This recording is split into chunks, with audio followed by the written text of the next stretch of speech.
It's time for the Red, Gold, and Bold podcast, talking Chiefs football with you. As always, Jeff Chadiha from the NFL Network, Eric Eager from Sumer Sports. My name is Soren Petro from Sports Radio 810 WHB. Much to get to. The Chiefs win, and they win big. It was an easy win. It was a beatdown. Is it more about the Chiefs? Are they all fixed, all their problems, the drops, the penalties, or is it about the Bears? Are they really that bad? The NFL refs, are they picking on Jawaan Taylor? Andy Reid says they are. Taylor Swift was in town. I don't know if you saw.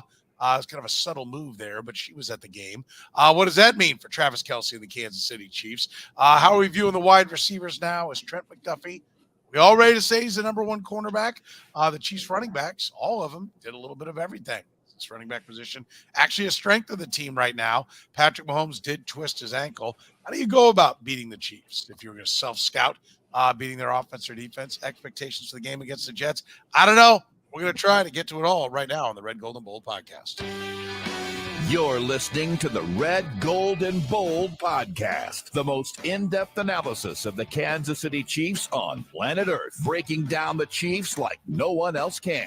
Red, Gold, and Bold is hosted by Jeff Chadiha, Eric Eager, and Soren Petro. Jeff Chadiha is a senior columnist and on-air personality for the NFL Network and NFL.com. Eric Eager is the vice president of research and development for Sumer Sports. Soren Petro is the afternoon drive host of the program on Sports Radio 810 WHB in Kansas City.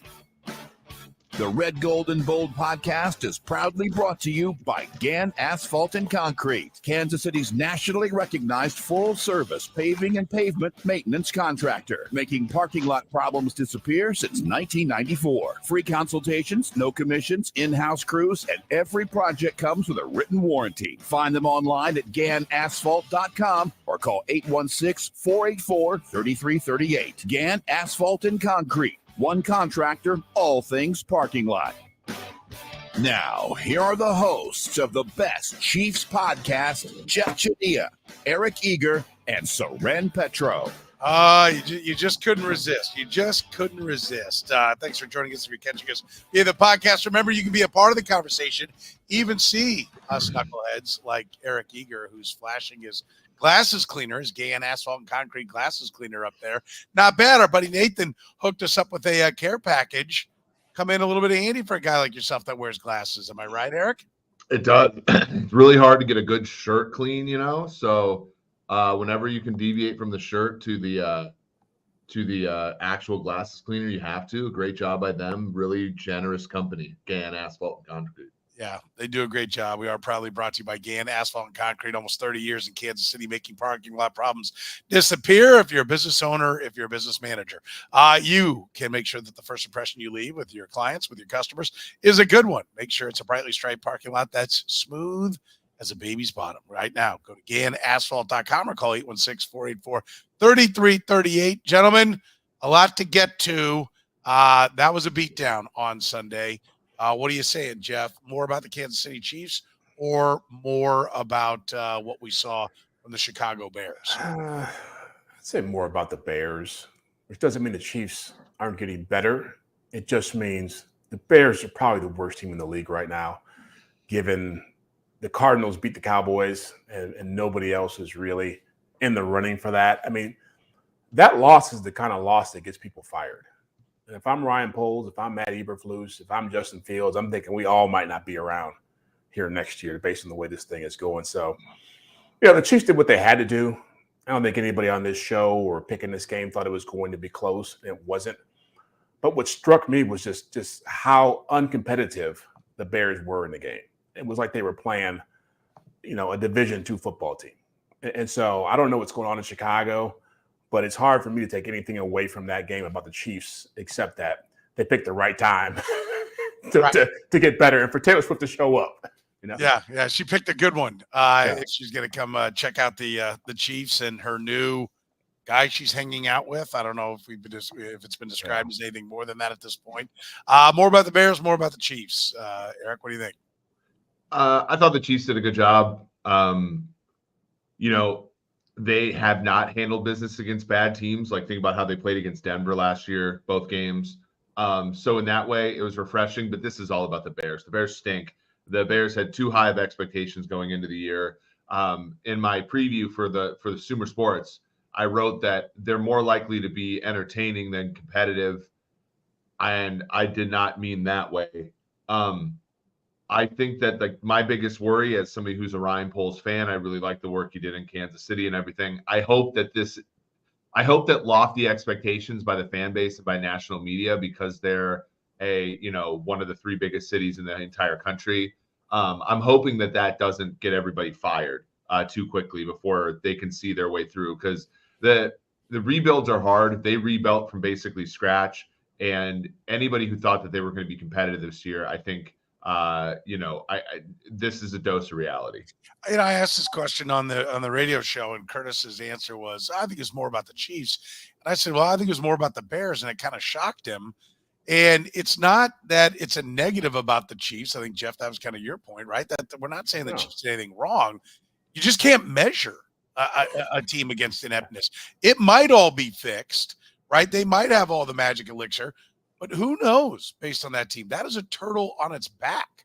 It's going to take weeks for it to get flipped over onto the right side. We talked about everything that was going on with that team, with the defensive coordinator, bowing out, and it's a dysfunctional organization. And I'll say, it appears to, when I talk to people in Chicago, they say Matt Eberflus was interviewed before Ryan Poles got the job, and then it was strongly, suggested that he interview him, and that they were quite impressed with him.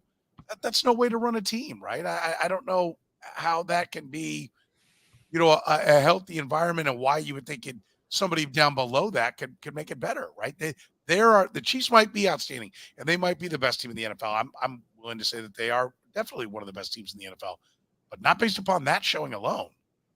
Yeah, no, I mean, it doesn't. Yeah, that's the whole point. It doesn't change what the Chiefs are or what can be. It just, you'd be hard pressed to find games in the NFL week in and week out that look like that. I mean, their defense, I've seen better defense in scout team practices. It just felt like they were just out there, just there for the entertainment factor, like Eric said. There was no fight.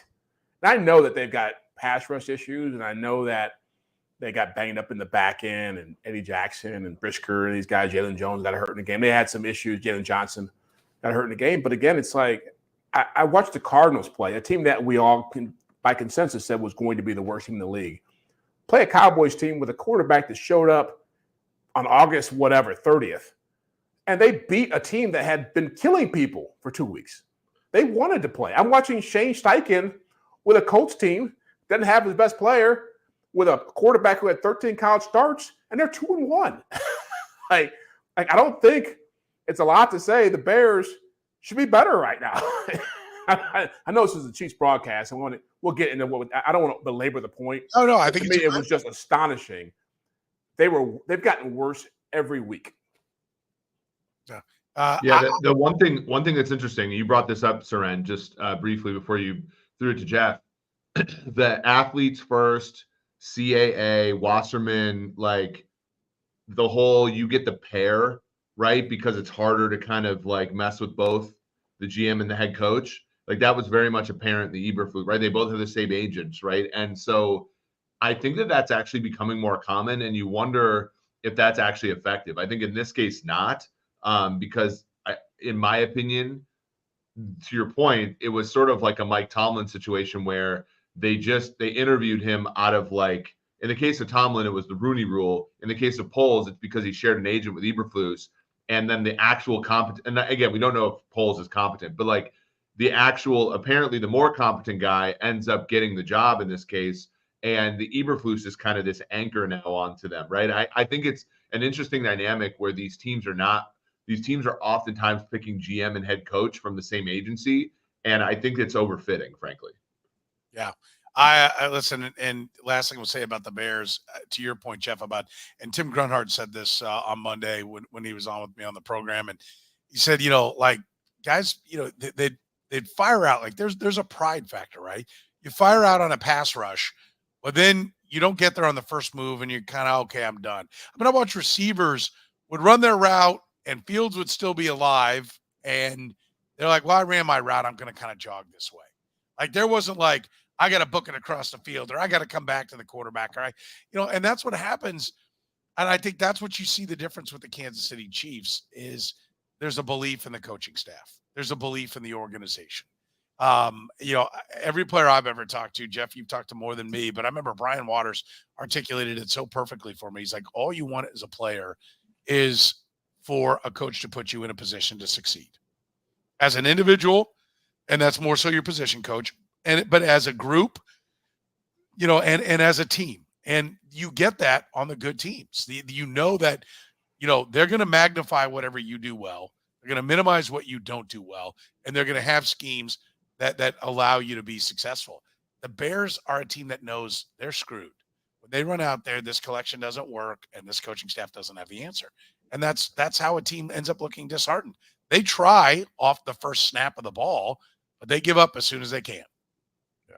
Well, there's nothing to hang your hat on. I'll bring this back to the Chiefs because when Andy Reid got here, they brought in Alex Smith. They were a long way from being what they are now. But you had a defense that could play well. You had a quarterback who knew how to play football and a coach who knew how to win games.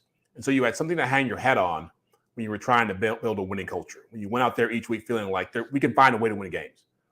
I don't know how the Bears are going to find ways to win games because the defense sucks, the quarterback is lost, and the coaches don't have a clue. So I don't know what you rely upon. As you said, that's what beats you down. That's why you talk about tanking. That's why tanking is so hard because this is what it looks like.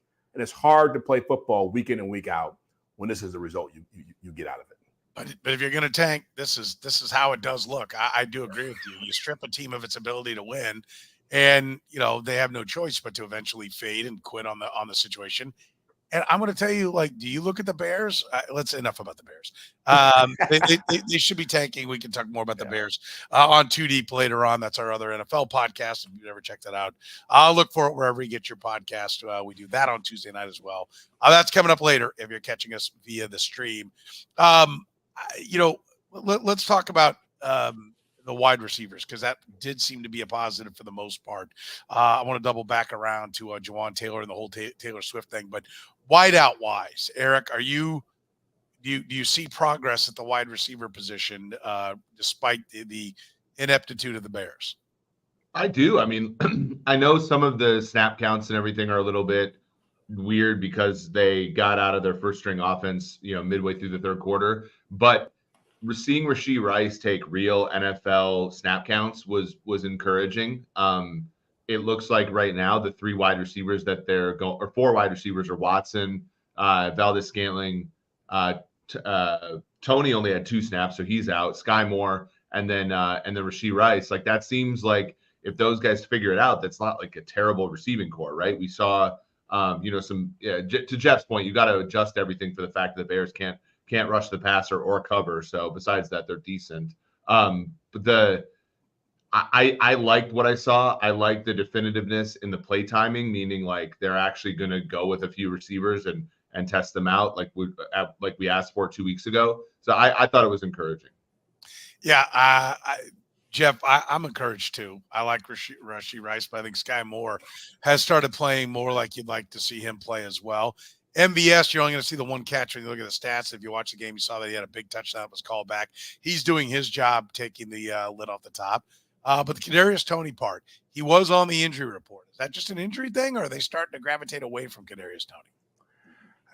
I'm not sure. I mean, they talked him up a lot over the last, whatever it's been, 12, 13 months. And so I'd be surprised if they were ready to give up on him now. They don't usually do that with people who are that highly thought of. But I do feel like just the way they're running this offense and just the skill sets involved, there's not enough room for duplication. And so if you're going to have Rashee Rice be the guy who's going to catch the ball and run after the catch, if Sky Moore's going to be that guy, I don't know if there's room for Kadarius Toney to be that guy as well, because you still have to factor in the Travis Kelce, dynamic. And so unless he can create a skill set that separates him from those other 2 guys, I think you're going to have games like this where he just vanishes from the offense. It's clear that Justin Watson is really almost like that third down possession dude who Mahomes trusts in a crunch. It's clear that MVS is the deep guy. Sky Moore has got some skills. Rashee Rice, I think, is in a game like Chicago, he shows up better because they're playing simplistic stuff and it's easier for him to get open.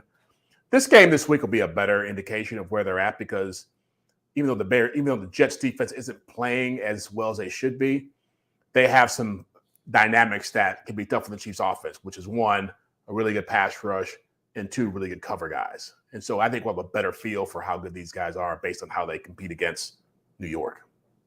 Everything about Kadarius Toney said gadget piece, right? For lack of a better term. Not that you can't be productive, not that you can't have a role, but it doesn't say all-around receiver. No. What do you think, Eric? Get just injury, or they're saying, okay, we've kicked the tires on this for going on close to a year now, and you've been through a whole offseason, and we're not seeing it either. Yeah, I think for young players sometimes, and even though he's not like a rookie or anything, for young players sometimes like it's good to reset expectations. When they said the wide receiver one thing all offseason, I thought that was, other than Andy Reid, there wasn't a ton that he's done to prove that he could do that.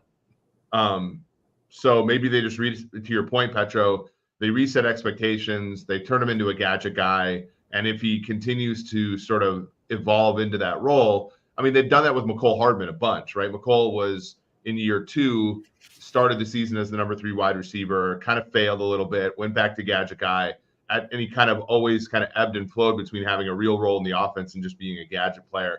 I think that's probably Tony's ultimate fate in Kansas City.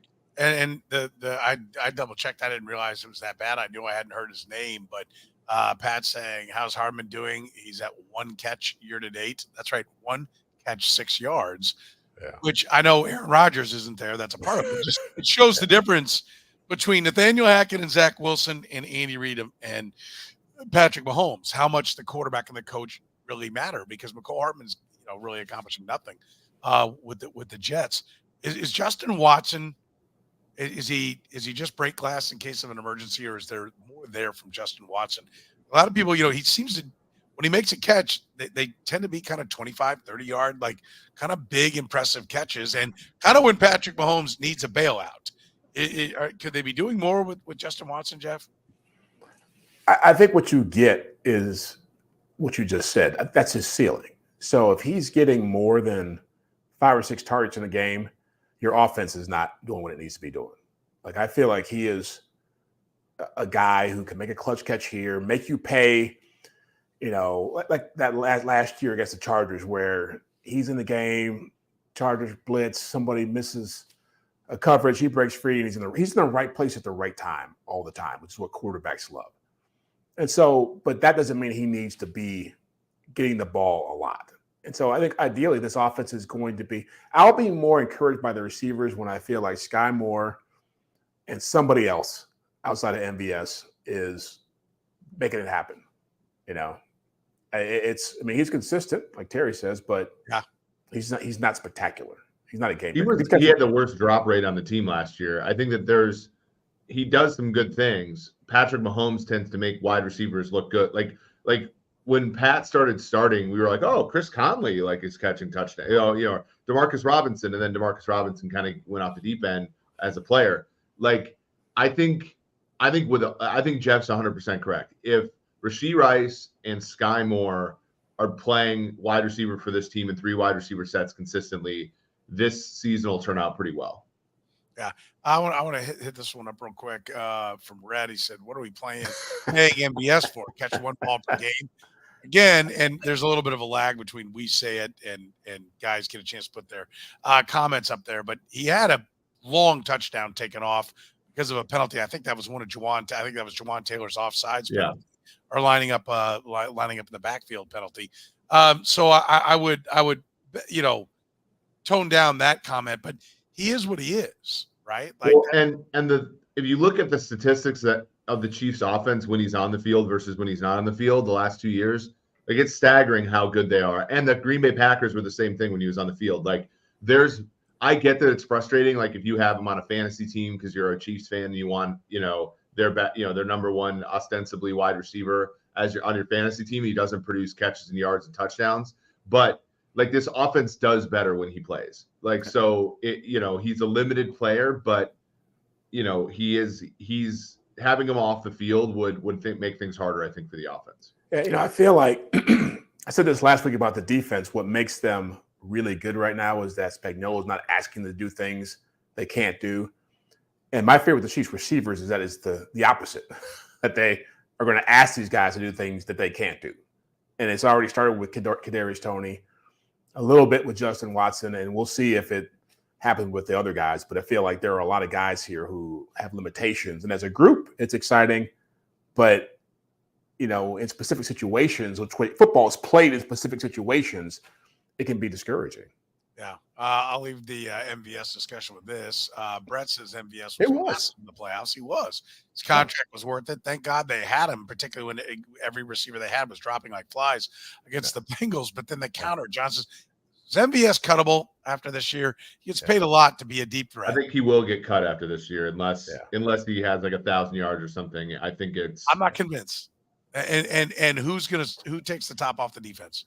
Right. I mean, that's the thing. Like, you could find somebody to do that. And you go around the league, there's not that many players. This sounds ridiculous the way it's said, but there's not that many players in the league who are like MVS. They were some of the guys that were being considered for that deep threat position last year were John Ross, Will Fuller, who didn't want to play football, and MVS. There aren't that many like pure deep threats in the NFL. Well, that aren't a number one all around and come with it. You don't have to. Yeah, go ahead. In 2021, guys, like Tyreek Hill's average depth of target declined 2 yards because they were playing all those too high looks. But you can't just like have Tyreek Hill be a decoy all season, right? Like that's the difference, right? If MVS doesn't get any catches, you might be mad about your fantasy team, but the Chiefs might have an effective day on offense. And that's the point. When your best player is your deep threat, it's awesome until the other team is saying we're never going to let him get deep, and then now you have two players, Kelsey and Hill, who are sort of both in the same area, and that's why their efficiency went down in 2021, and why Travis's efficiency and Tyreek's efficiency both went up when they went on different teams. And I want to point out they were paying $16 million a year 5 years ago for Sammy Watkins to do the same thing.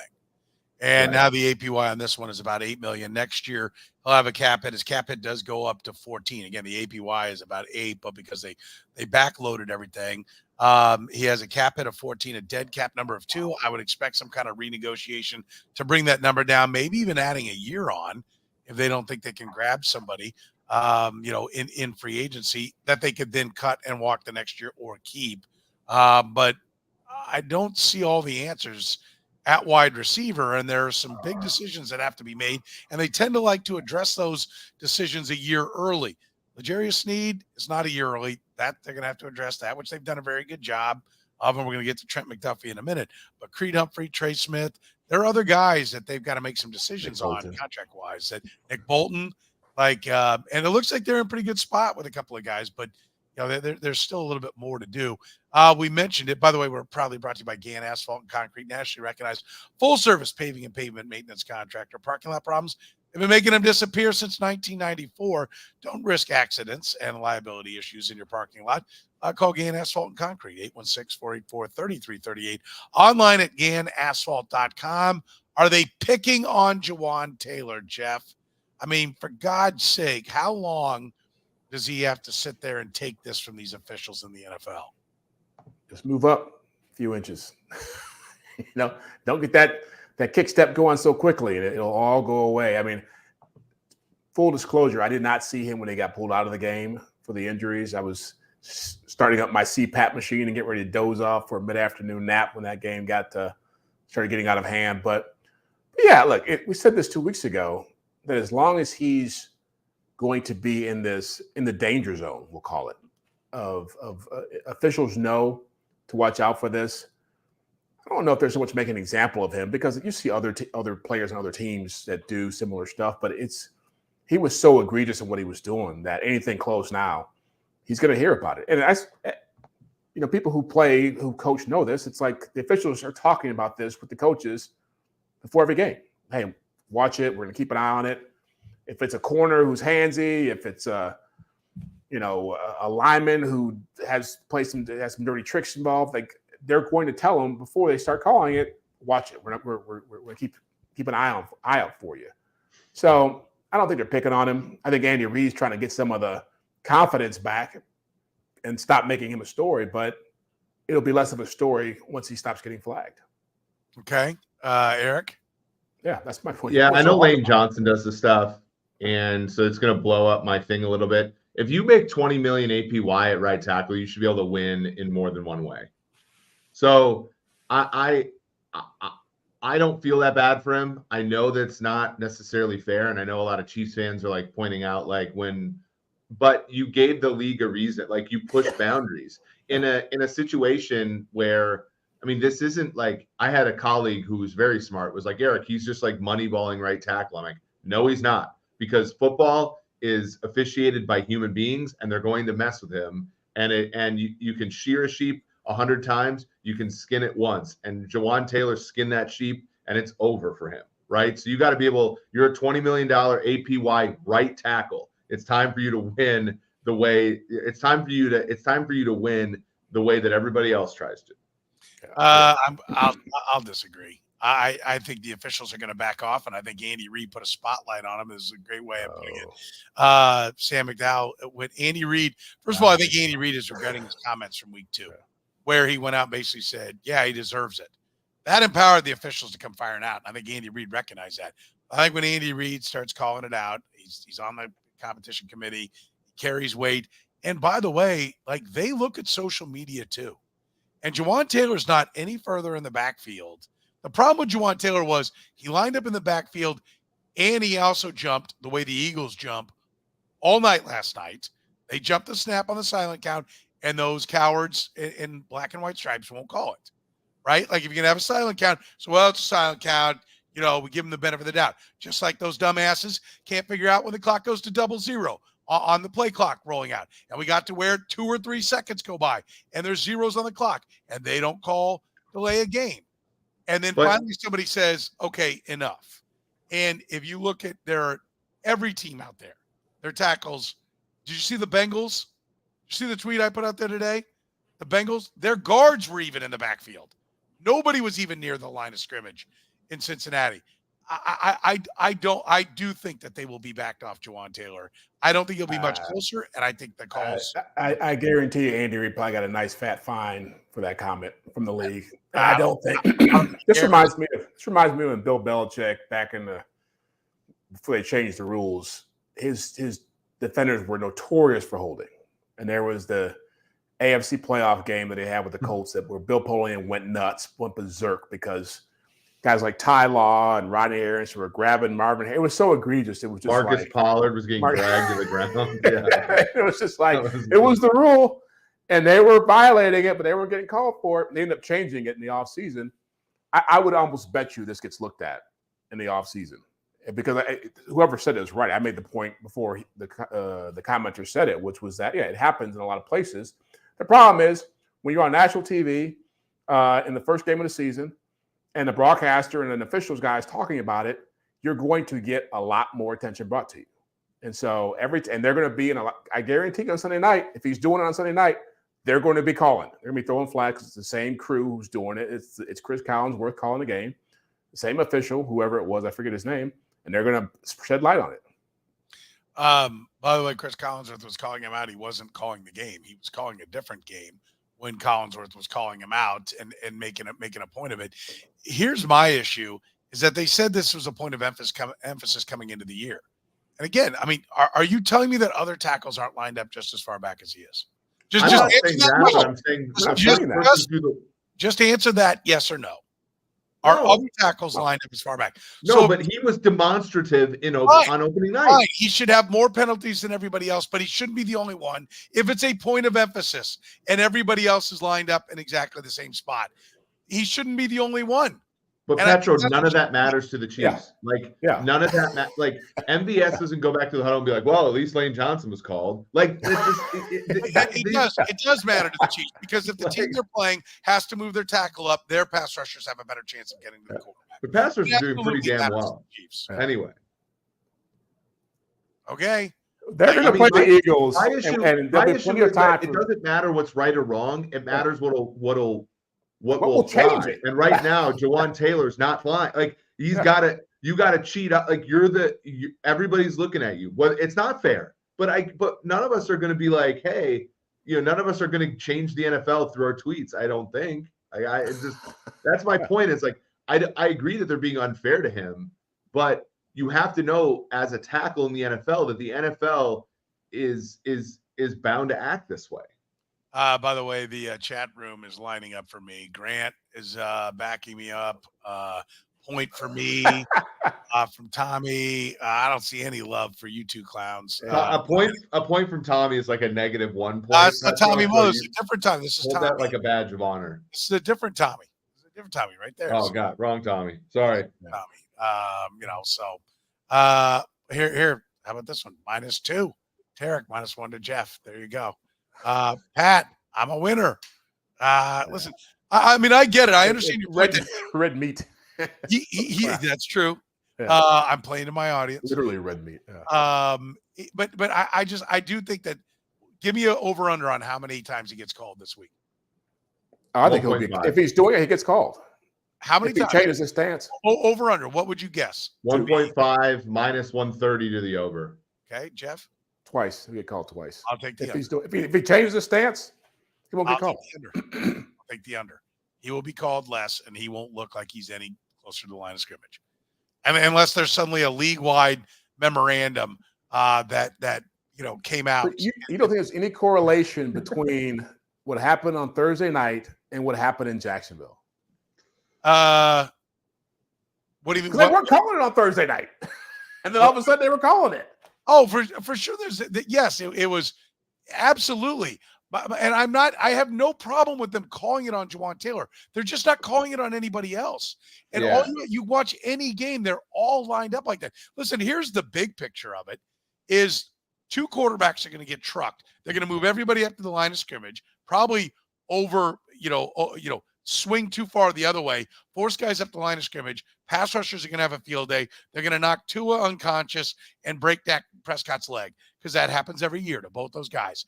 And then they'll be like, oh, wait a minute. You guys can line up back off the line. That's what's going on. I love how we're cherry picking what Andy Reid said this week and forgetting what he said the first week, which was I brought it up. Enough not to cheat. He's good enough not to do it. So that was the first thing he said. I agree. I think stop doing it. I think both things can be true. Yes, he doesn't need to do it. He's athletically gifted enough. But if he's not doing anything anyone else isn't doing, why wouldn't they be called? Well, it depends on who's calling the game, right? I mean, if it's a penalty and he's doing it, he's going to get called. If he's getting more attention for it being a penalty and he's still doing it, he's going to get called.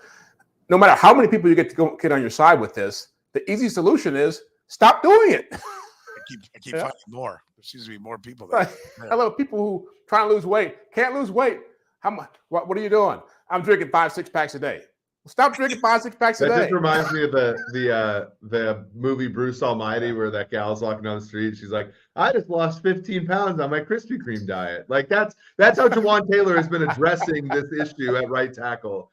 Just doing the same shit, same stuff. No, you don't get that because it's already been used up here. Brad used it right there. Brad already used the one. That's it.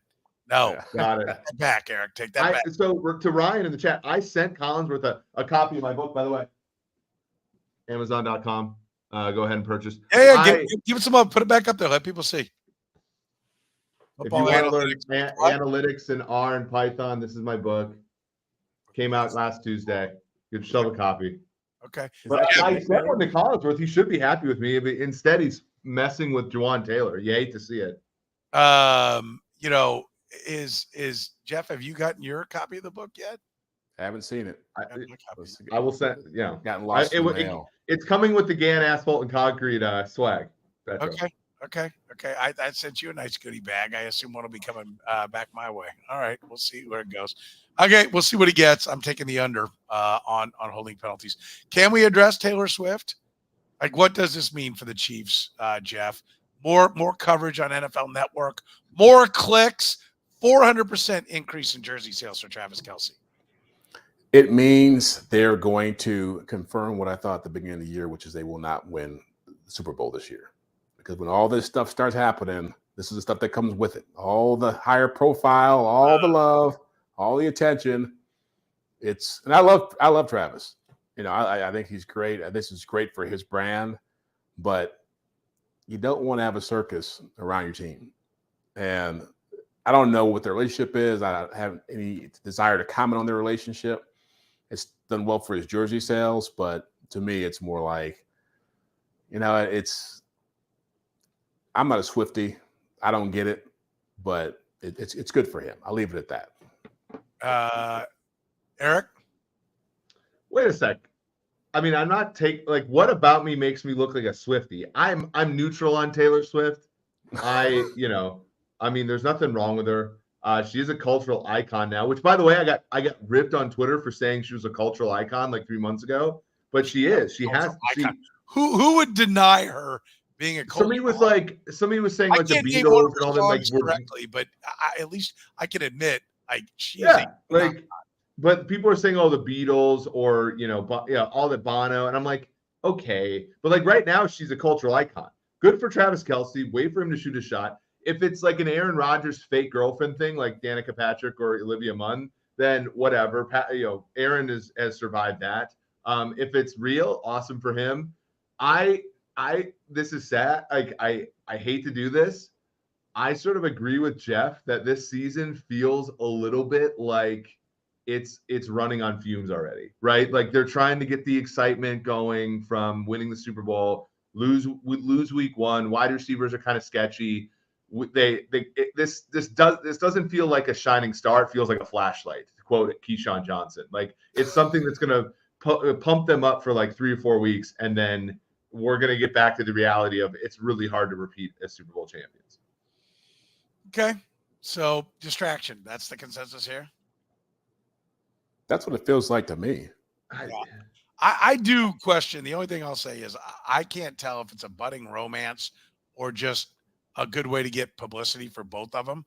And I'm open to the idea that Travis Kelce is seeing his next step and to be a cultural icon, to get into the fashion world, which I know he's had kind of at least an interest, if not a fashion business that he has, designing clothes. And if he wants to be in that world, dating Taylor Swift opens some doors.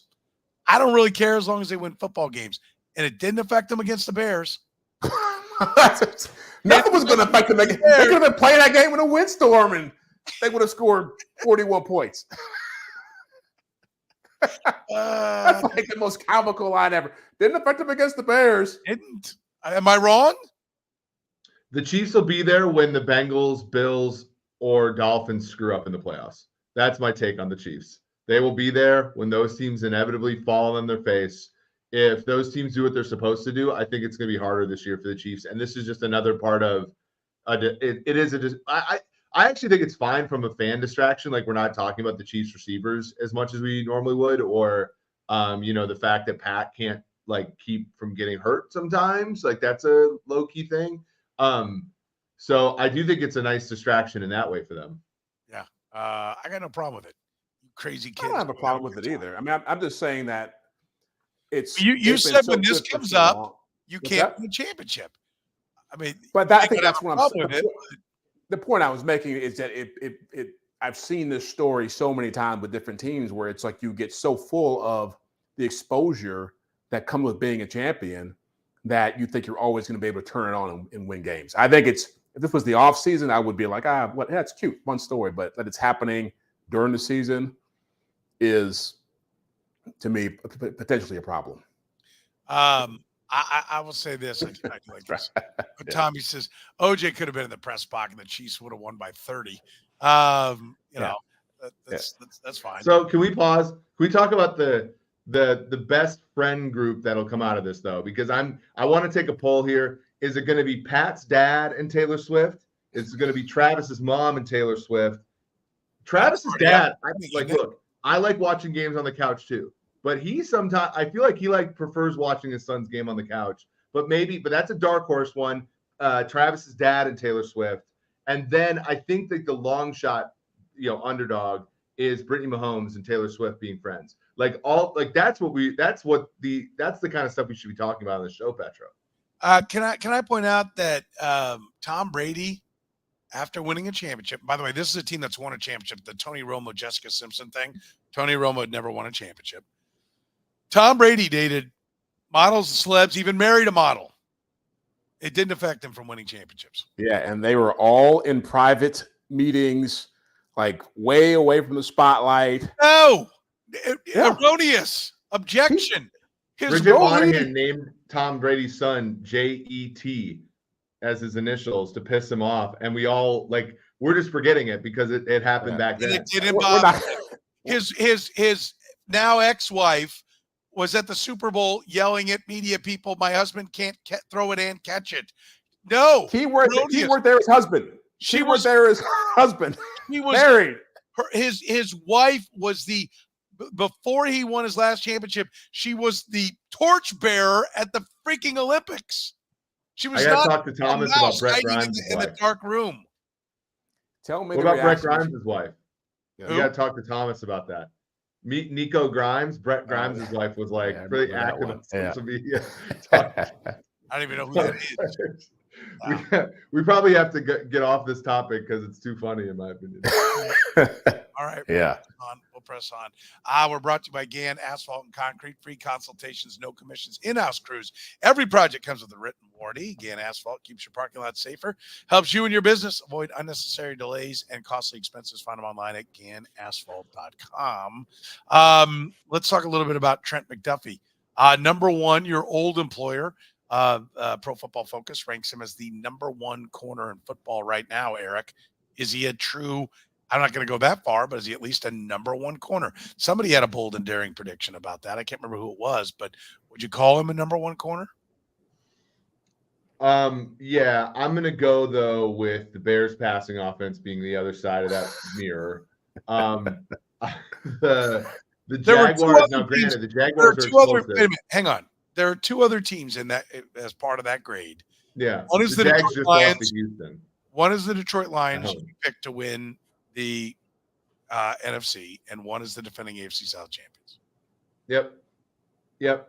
True. I agree. I think McDuffie's played tremendously. I do think, yeah, I'm encouraged. That's it.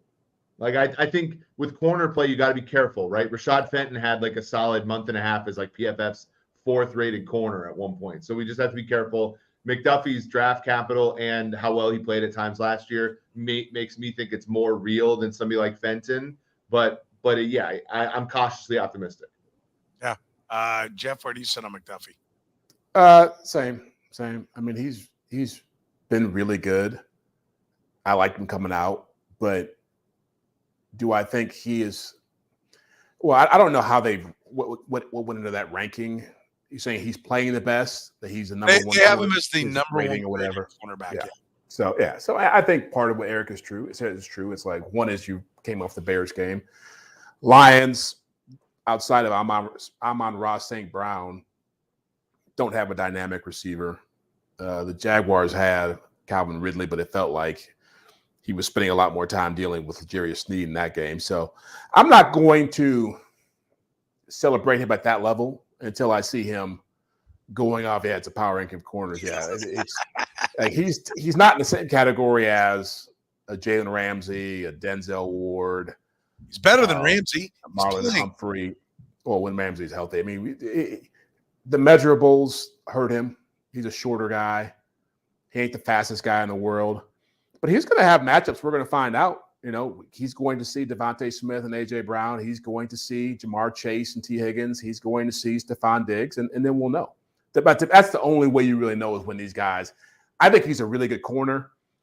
When I say number one corner, I'm saying you lock people down, you be put on an island, nobody – you're going to win your share of matchups. I'm not ready to say that about him just yet. Yeah. Tyreek, yeah, he's right. Tyreek Hill. Yeah, that's going to be a pretty good one. 3 former Chiefs in the top 14. I guess I didn't pay that close of attention. Tina wants no power rankings, Jeff. Just so you know. I wasn't going to bring power rankings up. This was that was Soren's question. Yeah. Jeff thinks he's marked. Notice how me and Jeff have gotten back on track in this episode, agreeing again after last week's travesty of disagreement. Petro, you're back to being the horse's ass today. Yeah. Hadn't been against the Bengals yet. Steven Nelson, I guess, was second. Is that right? Is he second in the rankings right now? I guess I didn't even notice that. In the power PFF rankings? Yeah, I'll look. Who's the other one? Charvarius Ward? Just since we're at it, hang on, give me 1 second. I'll be there. I have my subscription. Position corner. Trent McDuffie. No. Steven Nelson's not second. Trent McDuffie. Kendall Fuller is second. Third, Tavier Thomas, Christian Gonzalez, Isaac Yadam. Yadam. I don't know how you pronounce it. Yadam. Sean Murphy Bunting, DJ Reed, Trayvon Diggs, Jalen Johnson, and Justin Bethel are the top 10. Pure coverage grade, if you rank it by coverage grade, McDuffie falls to second. Wow. Tavier Thomas, Trent McDuffie, Kendall Fuller, Isaac Yadam, Jalen Johnson, Sean Murphy Bunting, Christian Gonzalez, Trayvon Diggs, Rasul Douglas, Charvarius Ward. So I'm trying to think of who he reminds me of. I mean, he's going to make Pro Bowls. Marcus Peters, without being take the ball away enough. He's similar size, right? He doesn't gamble. Take the ball away. Yeah, I think he's a smarter, better Marcus Peters. Marcus Peters is pretty good. That's what kind of reminds me of Albert Lewis. I don't know, not to be like an old school. Except for Albert Lewis was as long as the day. Like he was like 6 I don't know though, but he was good. He had the same movement skills. You know, you go way back. He's like a James Hasty type player. He's one of those guys who's, technically he's a good player. It's just you're not taking anything away from him by saying Peters, other than the interceptions, not wanting to tackle anybody, quitting on the team, and giving up like 50-yard touchdowns. Marcus Peters is. Well, how many Pro Bowls has he been to? How many All Pros his teams has he made? So Marcus Peters is one of the most overrated football players there's been. Because for everyone he gives, everyone he taketh, he giveth as well. And he wouldn't tackle me. And Trent McDuffie's a badass. Deion Sanders didn't tackle anybody. He did all right for himself. He ain't Deion Sanders. Who has more interceptions in the league in the last 10 years? No one but Marcus Peters since 2015. Yeah. Marcus is a leader in interceptions. Not even close. And how many that counts for something? How many? It does count for something. It does count for something. But I mean, the teams that have had him, they don't win, and they all seem to. Ravens won a lot of games with him. Who did? The Super Bowl with the Rams. Didn't win. Didn't win. All right. So you win a championship to validate yourself. Huh? Do you want Marcus Peters on your team? Marcus Peters in Baltimore. That's beside the point. I love how you guys like Carter on your team. Marcus Peters in Baltimore was a stand-up citizen. He was actually a team leader in Baltimore. He had guys that's out for rest, for food, dinner. Was not. Listen, find whoever told you that, and take a list and go shh, and cross him off because that guy's. The players on the team told me that, Soren. Oh, come on. Also, went in Baltimore and asked if they got a bad thing to say about Marcus Peters there. I guarantee you won't get anybody saying that. Okay. It is impressive to get to his third team before he shaped up. But yeah, that like I mean Charles Woodson was a first-rate a-hole until he got to Green Bay. Well, there's not a ton I don't know how you guys act like I get Marcus Peters was like tick people off here, but to say Green Bay that has a way of grounding a man. It's just like ridiculous. Here it is right there. Isn't that the final one? 0 rings, and then we end that one right there. Yeah. It's been a day for me. I'll tell you that. It's been like a Russian judge judging our podcast. That's right. That's right. So Ren's got all his family watching. All the right bets now. on this are voided. The Russian judges. The Czech judge is giving me a 10 as well. All the countries are on my side. I love it. All right. How concerned should we be about Patrick Mahomes' ankle, Jeff? I don't know. I think he plays through a lot of stuff, but it looked like it was the kind of injury that when you're playing, adrenaline's going on, you get through it, but it might linger. It might be a little bit of a nuisance. But I feel like no off nights here. I'm hitting everything. I can't miss right now. But against a pass rush like the Jets, this game could be a lot more problematic than people think, just because the Jets have some things on defense that give the Chiefs problems. One being a really good pass rush and two being really good cover corners. And so I don't think he's going to be immobile, but there are going to be a lot of people around him in this game. And because the Jets know the only chance they have of winning the game is by getting to him. Jeff, that's where I was going to go.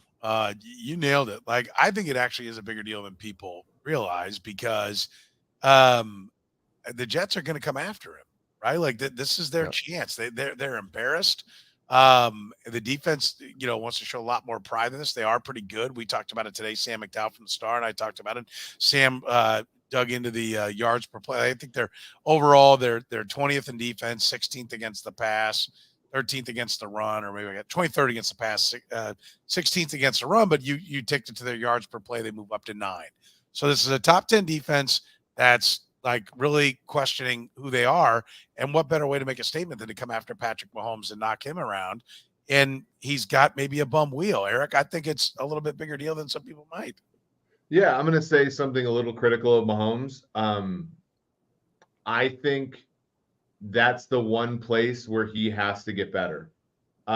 Meaning, like, you look at Brady, you look at Peyton Manning, you look at some of the true greats in our game, like they didn't get hurt a ton.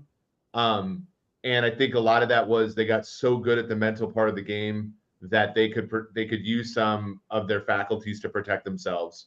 And I think Mahomes is still getting there. Obviously, he's got like 99.9% of it mastered, but I do get worried that he leaves himself vulnerable to these hits sometimes.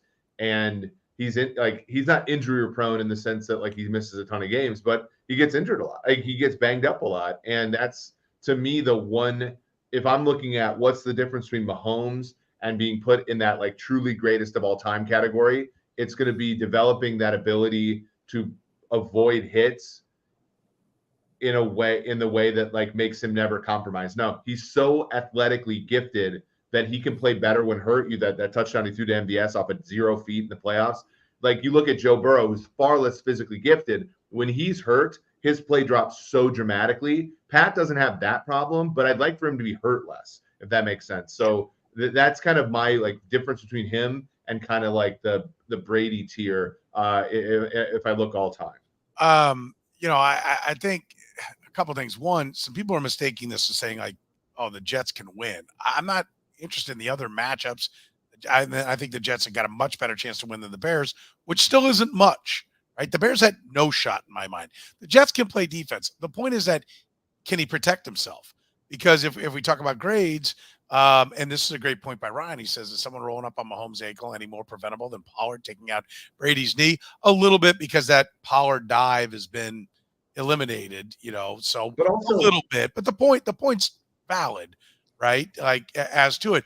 I'm not talking about this as a win-loss for the Chiefs. I'm talking about it as a Mahomes staying healthy situation. That's. I just want to make that clear. Have you seen, Jeff, weaknesses for the Chiefs? If you're to attack them, if you're the Dolphins, if you're we know there are teams that are much more, equipped to win than the Chicago Bears, and that Dolphins game is one that people are already circling. The Chargers are going to be a much bigger challenge. But do you look at it and say, okay, they don't do this well, or their hole is here? Do you have weaknesses on each side of the ball that you see presenting themselves for the Chiefs that they have to try to mask? Well, certainly the receivers. I mean, that we've talked about that already. I mean, receivers and offensive tackle. When they start seeing teams that have really good pass rushers, I think we'll learn more about the tackles. And the teams they played so far of that group, Aiden Hutchinson and Josh Allen are the two best pass rushers out of those 3 games they've seen. And so I think that will have a better sense of where they're at. Up front, the receivers, like I said, when they play the Jets, when they play teams like Buffalo or teams like Cincinnati, teams that have better secondaries, Philadelphia, teams that can do a lot more things with pressure up front, we'll know more about those groups. And defensively, I think you have to run the football against them. That's the thing that the Lions proved in that game, whether, Chris Jones being out. I still think if he was there, I think when you're playing really good offensive lines, they got to show they can hold up against that. I think what they've been able to do in the games they've won is been able to get after quarterbacks and stifle teams that don't have those kind of dominant running games. But the Lions offensive line took over that game in the second half. As quiet as as much as we talk about the receivers, their offensive line took over that game in the second half. Yeah, I mean, they sure they could run the ball. Eric, what's your view? If you were to point out and say, okay, What would you send a team out to try to take advantage of against the Chiefs? Yeah, I think I would. It's so weird because blitzing Patrick Mahomes has always been such a stupid idea if you look at the statistics and everything. But I think that their struggle beating man coverage on the outside, I would somehow figure out how to blitz them and make Mahomes and the wide receivers make faster decisions. When it was Tyreek Hill and Kelsey, it was much harder to blitz the Chiefs. I think blitzing Patrick right now is probably a solid gamble, especially because Juwan Taylor has like this sort of weirdness with the snap count as well. It's not just where he's lining up; it's also when he's starting, and that can get messed up by blitzes and mugs and all that stuff. So that would be where I would go on the offensive side. On the defensive side, I think you just got to try to run the ball on the Chiefs to an extent. But Jeff, you got to admit this defense doesn't really have a weakness. I mean, maybe nose tackle, although Derek Nottie has played. Derek Nottie's playing much better than he ever has, to the point where they cut Danny Shelton and so forth. And the linebacker crew is really depth. Imagine if they didn't have Nick Bolton 2 years ago. Like they'd be they would have been screwed in the game. Last week they were fine. And in the secondary they're really good inside outside. So I think that maybe deep balls against the defense and the run game are the only places where I could see them being a little weaker. I think these numbers will get better, but for whatever it's worth, I gave it on McDuffie. Creed Humphrey 10th amongst centers, Joe Tooney 15th amongst guard, Trey Smith 43rd amongst guards, Donovan Smith 47th, and Jawaan Taylor 65th. However, Jawaan Taylor's pass block grades are really good when he doesn't cause a penalty. So I'm optimistic, but I think that offensive line needs to get better. That's one of the things that. I think it speaks to everything you're talking about. If the wide receivers aren't getting out there and getting open quicker, then it's more on the line. They're going to have to do a better job. What do you expect out of this game against the Jets, Jeff? Ugly. The Jets' only way to win is to really get into a rock fight, try to make it what we saw in Jacksonville, what we saw last night with the Bengals-Rams game, that kind of a game where it's just a lot of field goals getting kicked, getting after the quarterback. People laugh when I say this, but Zach Wilson, he is the punching bag right now for the Jets, but their defense hadn't played as well as they need to play, and they can't run the football effectively. Only way they can win games is by doing that. I don't see them doing that in this game, but I feel like they can counteract what the Chiefs do offensively enough to make it ugly. I think it's going to be a lot like the Jacksonville game. I said 17-9 on the radio.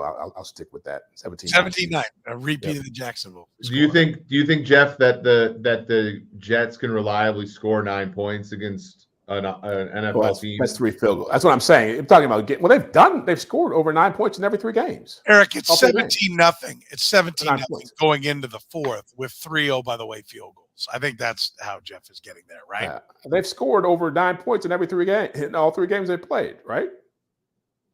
Yes. Yeah, I mean, I think they can. I watched that game because our models at Sumer liked the Jets +3, so I watched that game, and honestly, I wanted to rip my hair out. That safety was obviously horrible at the end. Zach Wilson is the worst player to ever play that position in 6 years, right? Like Zach Wilson. I don't know about that. I can name a lot worse guys than him. They struggled across midfield. By the way, the Jets. Yes, they've scored points. They've scored more than 9 points in every one of their games. They have scored 22, 6 of which came in overtime. So at the end of regulation, on a punt return. Those still count, right? They do. They sure do. They scored 10, and they've scored 10. And the 10 against Dallas was like a fluky 2 defensive that's still back more than 9, right? 80 yards. It is. So it is. You're validating what you said, but there is no cushion whatsoever. No cushion. I think they'll kick 3 field goals in this game. That's out on a limb. 3 field goals in an NFL game out on a limb. An issue for the Chiefs is that the Jets go deep at defensive line. Jermaine Johnson, who has been better than I expected. Bryce Huff, who's a really good, basically like sub edge guy. Will McDonald, who I know a lot of people in the league liked, very fast. Not a young player, but a really fast player as a rookie out of Iowa State. Like they have some, and obviously Quinnen Williams. Like they're going to be able to make the Chiefs offense struggle a little bit. And like, I wonder about this, Jeff, because I think it's interesting. Sauce Gardner is mostly a lineup on one side of the field guy, if I were the Jets, I'd line him up. He's big. I'd line him up over Travis the whole game, and then dare the rest of the Chiefs to beat him. Honestly, and they would. I don't think that's a bad strategy, but I don't think it'll work. And I like the Chiefs. I'm going to go 31-10, since that seems to be their magic. That was a shock. 31-10, because the Chiefs have never won a game by less than 31 points when Taylor Swift has been in attendance. And this game will be in her home city of New York City. So we can only assume that she'll be back there watching her beau, Travis Kelce, and the Chiefs. I was told by a credible source that she's going back on the road for a tour, so she may not be there. When? I think those are posted. I don't think you need a source. Travis wanted to date my girl told me, woman, and now he's reaping what he's sowing. Yeah. Okay. An independent, successful woman that he wanted. I mean, she's not going to go to every game. What was Eric's score, by the way? Did Eric give a score? What was your score, Eric? 14-6. So, okay, one less field goal in your scenario. 14 points. Have you seen the Jets defense? Yeah. Yep. Soren. That's a good group. Soren's got recency bias going on here. The Chiefs are going to run the Blake Bell dive enough times to piss you off on Sunday, Petro. Just know, it's happening. Who's better? Who's better, the Chiefs or the Cowboys? I don't think that's fair because the Chiefs. The Cowboys put 30 on home. The Cowboys, but the Cowboys also ran good on a lot of variance in that game. Yeah. Andy Reid. The only thing Andy Reid likes more than mac and cheese is getting into one of these horrible dogfight games. You know this, right? You know that they get into these slugfests, and I'm gonna be like, Andy, I'm gonna be on Twitter on Sunday night, tilting my face off, telling Andy to call the good plays, and all I'm gonna see is a dive to Blake Bell. We've seen this before. Yet another dinner bet. Okay. If they score 21 or less, you win. 22-23. Give me the hook, though. 21. If they score less than 21, you win. 21 or less. Let's reframe this. No, listen, you haven't heard the whole bet. Less than 21, you win. 21, 22, 23, 24 is a push. Over 24, I win. Okay. Done. It's a bet. You got a free meal coming, Eric. Yeah. Well, it'll be Soren forgot about week 2. He'll give back one of the 3 he already owes me. So there it is. It won't cost me nothing. All right, that's going to do it for us. Remember, we're proudly brought to you by Gann Asphalt and Concrete. Check it out. Book it up right now with the cold weather coming. They're booking up quick. So if your business has any issues with its parking lot, there's only one company to call. Gann Asphalt and Concrete at 816-484-3338. Kansas City's best, almost 30 years in business. You can find them online at Gann Asphalt Concrete. GannAsphalt.com. For Jeff Chadiha from the NFL Network, Eric Eager from Sumer Sports, I'm Soren Petro from Sports Radio 810 WHB saying thank you very much for joining us here on the Red Gold and